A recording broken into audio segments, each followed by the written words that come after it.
Now you've just seen me do a really pathetic attempt at doing a nice little sandcastle for these guys. Some of you saw me earlier, I was actually sticking a couple of nice mealyworms in, but I've got Luke with me. Can everybody say hello to Luke? Awesome. Yeah, he's my junior keeper today. He's been walking around and learning what it's like to be a junior keeper, for the day. He's worked with loads of different animals, and now we're actually just going to feed them. So what I'm going to do is I'm going to get Luke to start scattering some nice mealworms. You're going to throw some all the way down there. You can scattering it all the way around this little part of the enclosure. So yeah, throw some down there, and then make sure you scatter them really far and wide as well.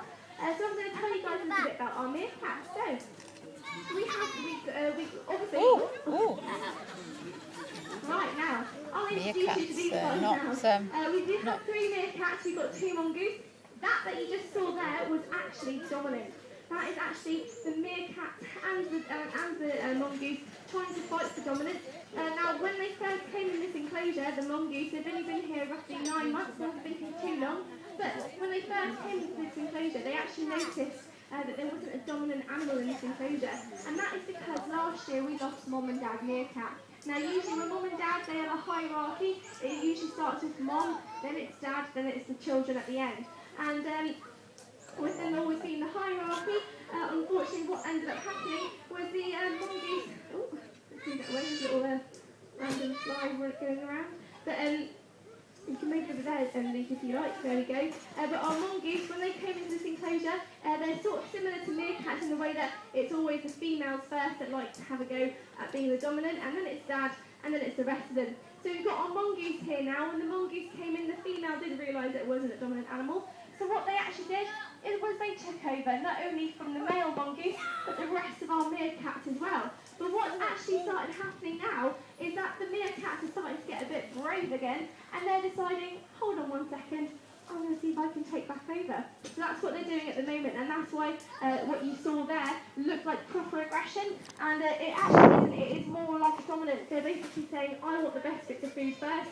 So that's why we're scattering the food all around, and that is just a nice bit of enrichment for them as well, that nice bucket of sand there that we just gave them as well, just had a few mealworms in it, and it's just a good way for them to get used to using their natural behaviour like they would in the wild. So we've got 3 meerkats in here. We've got 1 female and 2 males, and we've got our male and female mongoose. Now in the wild, they would actually be seen every now and again to be actually living with each other. That's why we thought it would be a really, really good idea to put them in together. And it does work out really well. They do share the burrows, and also they share the different sentry duties as well. Now sentry duty is a really good job role that they need to use, and that job role is actually to be able to stand on their hind legs and check out for any possible predators, not only in the sky, but also on the ground as well. So if they see a predator in the sky, they're going to make a peep, peep, peep sound. Can I get everybody here to say peep, peep, peep? Peep, peep. There we go. So when they all hear that, all the other meerkats are going to quickly stop what they're doing, have a look in the sky, and they're going to be like, crap, if that's actually something that's scary, they're going to run into these nice little holes here. And now all these holes have not been made by us, they have been made by our meerkat and our mongoose. And that's why it's really good every now and again to just fill those holes back in with sand so they can dig out again. And that's a really, really good way for them to use their natural behaviours.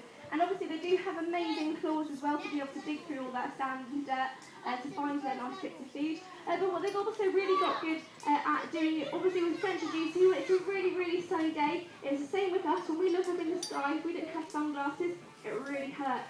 Same with these guys, they have amazing eyesight. They can see really, really far away, so they can see predators from a really long distance.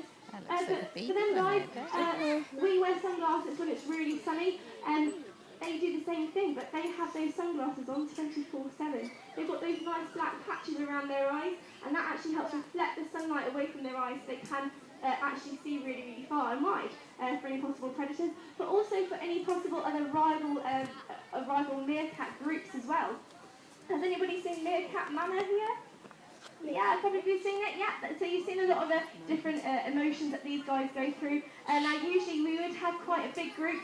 We actually recently have sent off quite a few of our meerkats to other zoos around the UK, and the reason for that is because when the dominant animal leaves the family, they usually want to start scattering off and start their own breeding group, and that's what they actually actually started doing here, they actually started escaping from this enclosure and going and playing in that playground over there with your kids.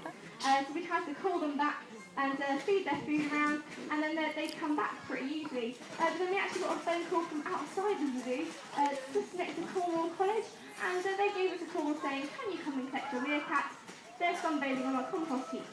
So we actually had to get them back over again, and so the reason why they were escaping is because it's naturally in them to want to move off to find a new territory to start a new breeding family. So that's what we've actually helped them to do now. We've moved our meerkats to other zoos around the UK and the rest of Europe as well, and we're just left with our one female and two males. So that's just a little bit about our meerkats. But can I get everybody to say a massive thank you? Actually, not a thank you, sorry. Can we give them a massive round of applause? Can we give Luke a massive round of applause, please? Thank you. Thank you for helping me out today really, really well.